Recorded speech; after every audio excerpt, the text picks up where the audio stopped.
most important systems in the human body. So come on and join me as we discuss about the circulatory system.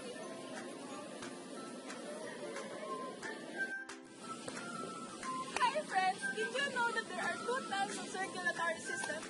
If you don't, then now you know. First is the open circulatory system, and next is the closed or the cardiovascular system. Open circulatory system is termed that way due to its characteristics where fluid is pumped through open-ended vessels and flows among the tissues.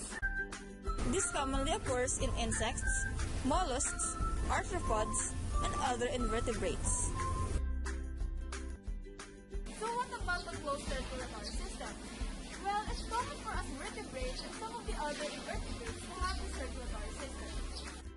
Cardiovascular system of the blood, which is the circulatory fluid, closed at all times within vessels of different size and wall thickness. This makes blood distinct from interstitial fluid. Whilst in open circulatory system, there is no distinction between interstitial and circulatory fluid. In today's documentary, we will delve in deeper on the cardiovascular system and find out how it works. You can feel your heart beating every time you put your hand on your chest. But do you have any idea what's really going on in there?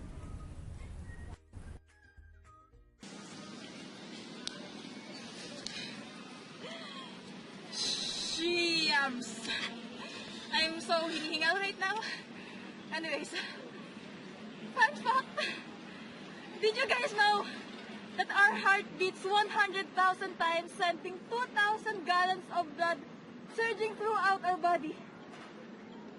Your heart is no bigger than your fist. It has the mighty job of keeping your blood flowing through 60,000 miles of blood vessels that feed your organs and tissues. Food, water, and oxygen are essential for the existence of human life. Blood transports all these substances through various channels called blood vessels. Blood vessels involve arteries, veins, and capillaries to keep the blood flowing through our body. We have a pumping system, and the heart is the pump, which is composed of muscle that pumps blood through the body, beating approximately 72 times per minute of our life. The human heart has four chambers: the right atrium, the left atrium, the right ventricle, and the left ventricle. There are also four valves in the heart. These valves are tricuspid valve, mitral valve, aortic valve, and pulmonic valve. These valves are one-way valves. Now you have seen the structure of the heart. Let us find out how it works. The blood becomes oxygen-rich by absorbing oxygen in the lungs. The function of the heart starts when oxygenated blood is carried from the lungs to the left atrium of the heart by means of the pulmonary veins. The left atrium relaxes. This blood is pumped into the heart. When the left atrium contracts, the left ventricle relaxes simultaneously. The left atrium pushes the blood into the left ventricle through the one-way valve. When the left ventricle contracts, the blood is pumped into the aorta, which carries oxygenated blood to the different parts of the body except the lungs.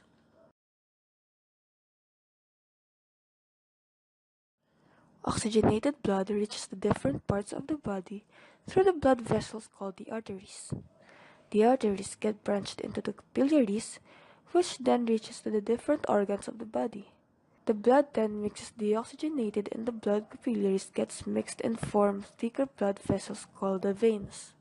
The veins carry deoxygenated blood to the heart. The blood vessels that carry deoxygenated blood to the heart are known as the vena cava. The deoxygenated blood from different parts of the body enters the upper right chamber of the heart, which is called the right atrium. The right atrium gets contracted, allowing the blood to flow into the right ventricle, which contracts with the expansion of the right atrium through the one-way valve. The right ventricle then contracts, pushing the blood into the pulmonary artery.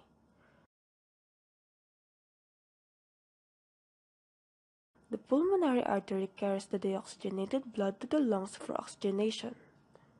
The lungs oxygenate the blood by exchanging of gases and flows back into the heart through the pulmonary vein and starts the circulatory cycle all over again. That's it, Pansit! You should always remember that the path for every single red blood cells is from the heart to the lung capillaries, then to the heart again, to the body tissue capillaries, then back to the heart.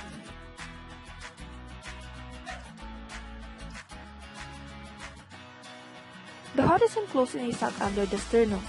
It is formed mostly of cardiac muscle tissues. Its thin-walled atria collect blood returning to the heart.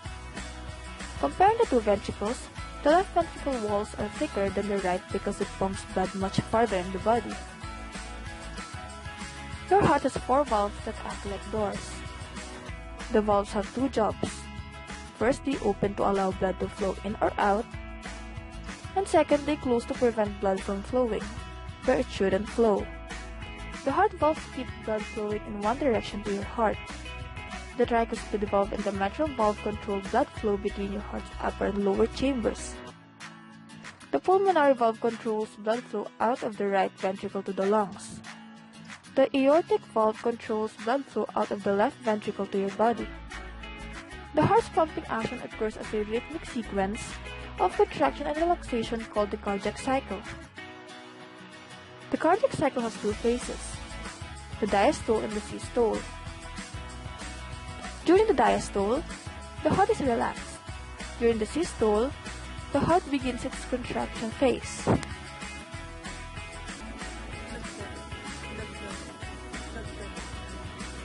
Oh, hey. I'm sorry, I just mimicking the sound of the heart. Luella, what's love dog? Good question.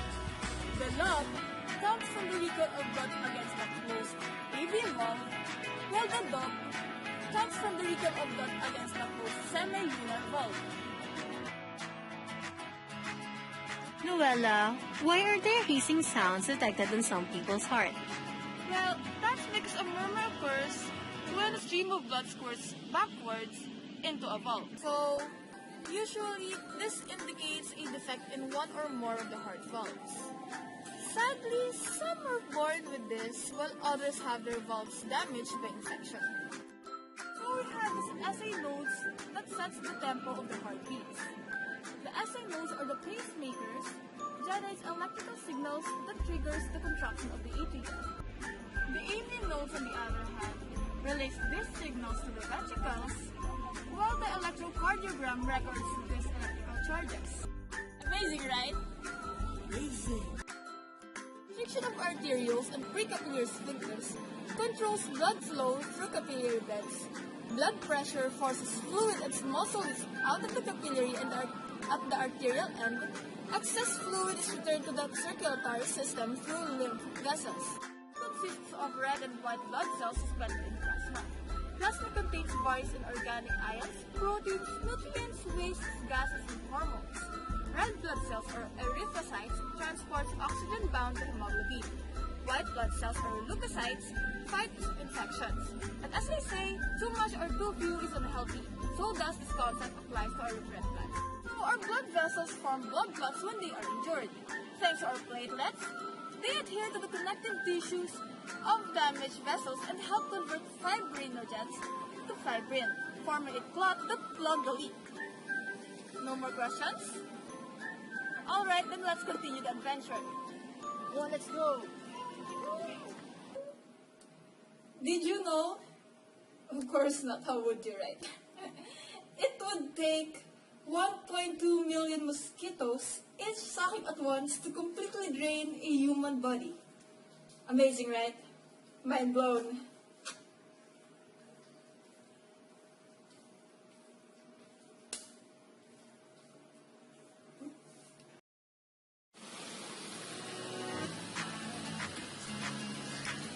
Alright, we're going to see someone today and interview her about the circulatory system. So we're here at Philippine Children's Medical Center.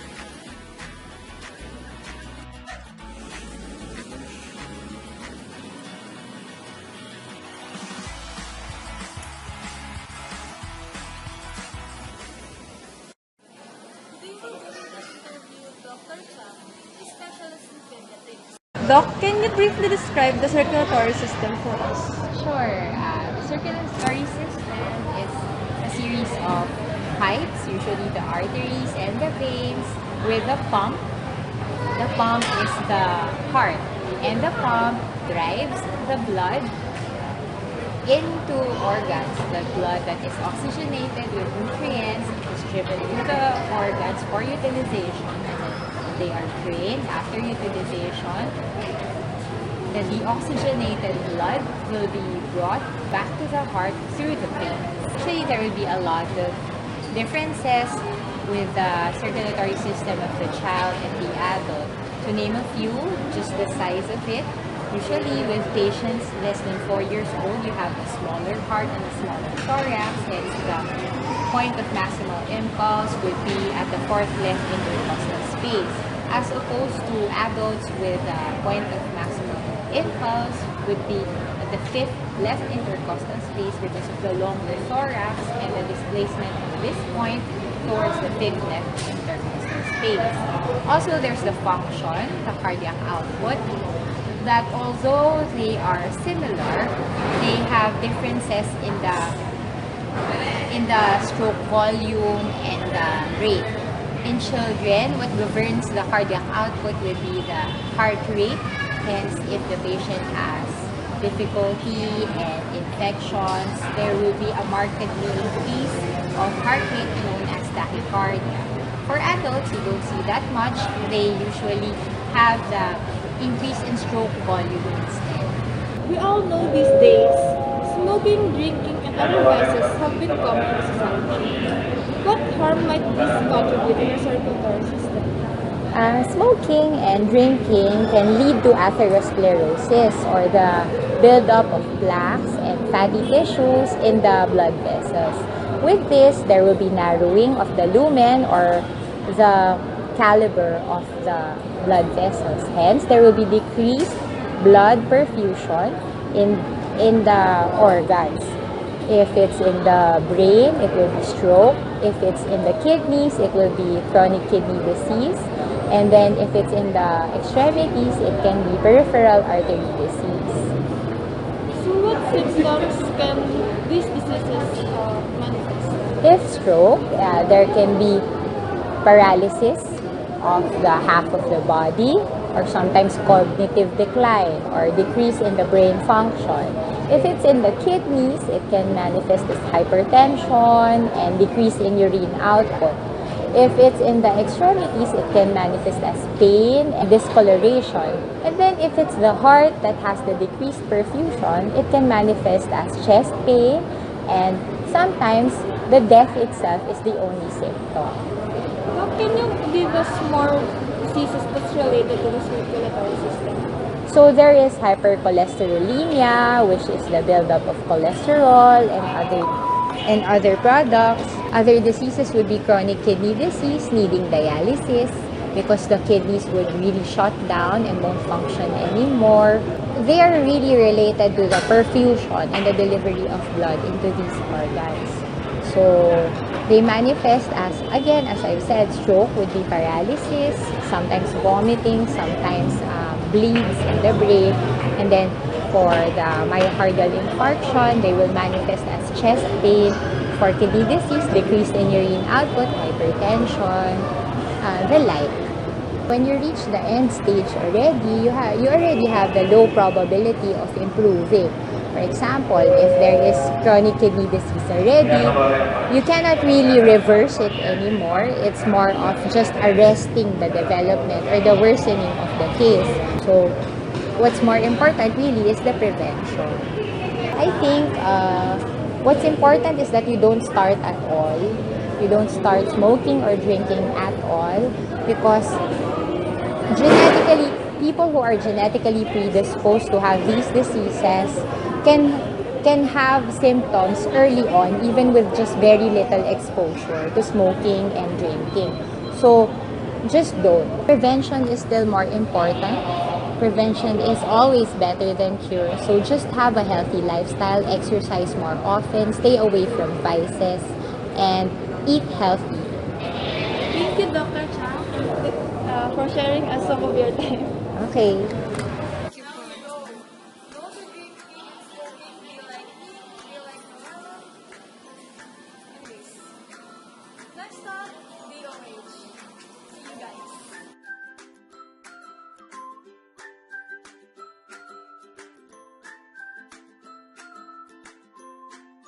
Welcome back again, friends. So we're here at DOH with my anak, is JC, to interview the Vice Chief of Environmental Health Office. So as you can see, it's raining. So it's raining, man. Hallelujah, it's raining, man. So let's go.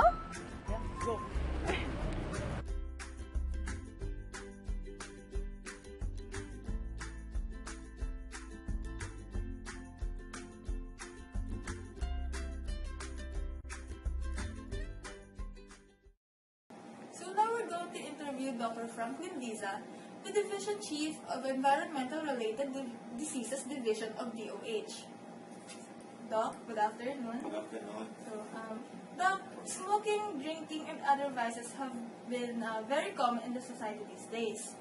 What are the preventive measures done by the government to address these problems to protect our health, especially the circulatory system?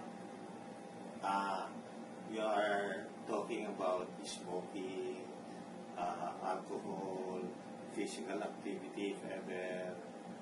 These are all the so-called lifestyle of a person.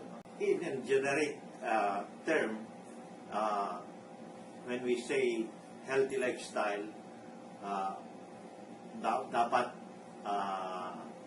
meron kang physical activity, 100% no smoking, 100% alcohol free. Pero may mga ibang mga doctors na yung may moderate drinking of alcohol can help yung sa pag-prevent ng mga cardiovascular diseases. Pero sa amin sa Department of Health, it's zero. Zero alcohol, zero smoking, and physical activity, and diet, healthy diet. Pag sinabi mong sa diet, low in salt, low in sugar, high in fibers or fruits and vegetables, yun ang healthy diet. Pagkatapos, pag binaliktad mo yan, unhealthy na yun. Saka yung fat, low in fat dapat, or tamang-tama lang ang fat, dahil hindi naman po pwedeng walang fat. Dahil lahat ng mga katawan natin, sa katawan natin, yung brain natin is 80% cholesterol.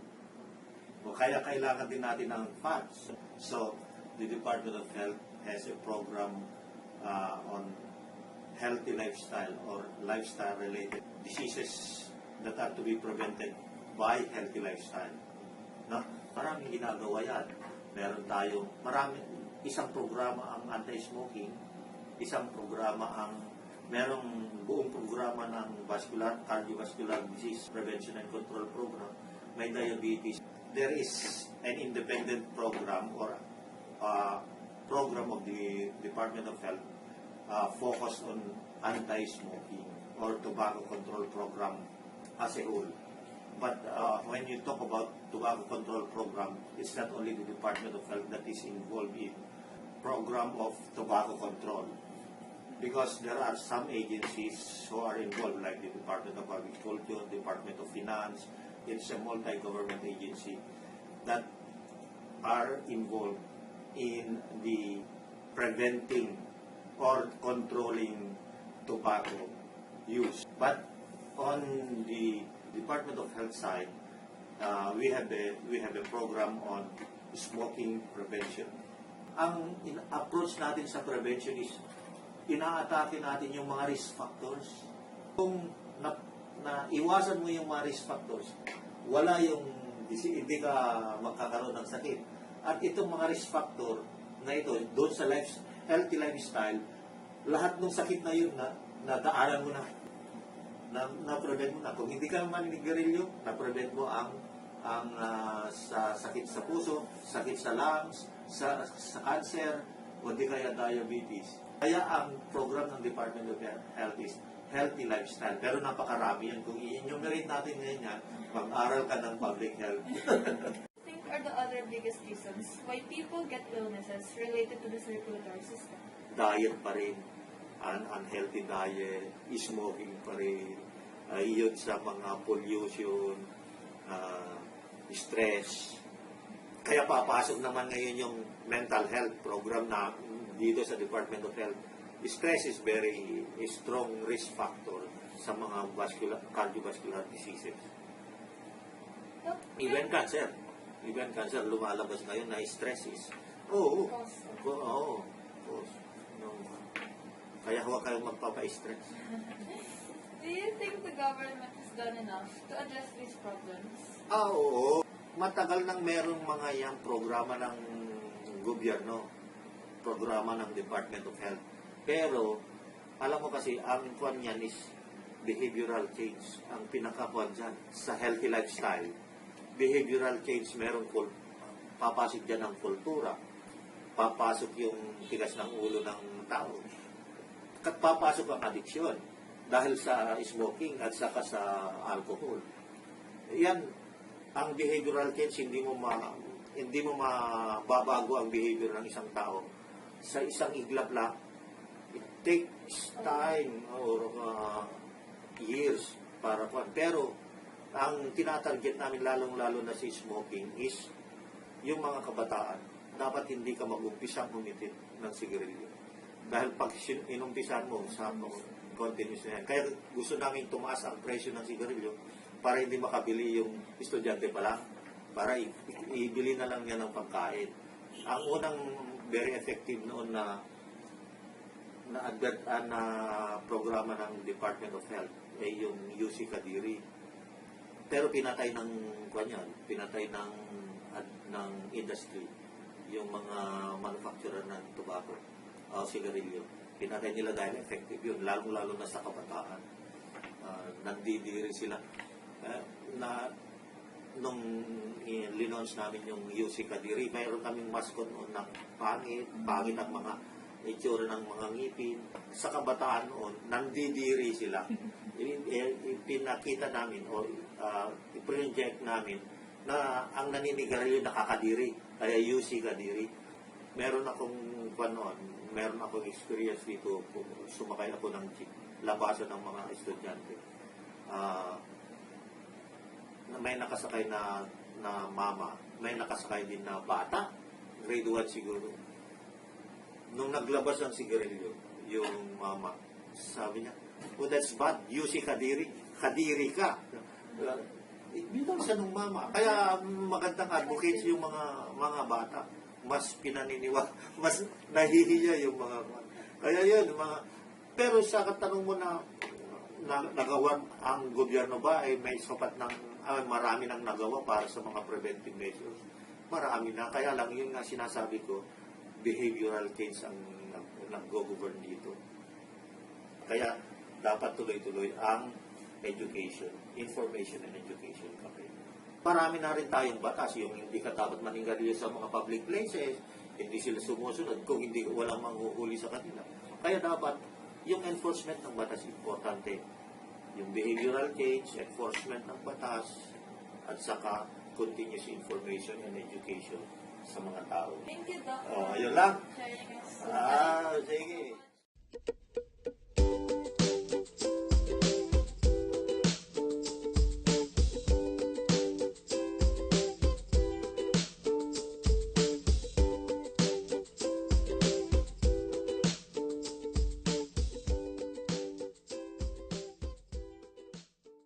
So now we have come to the end of our adventure.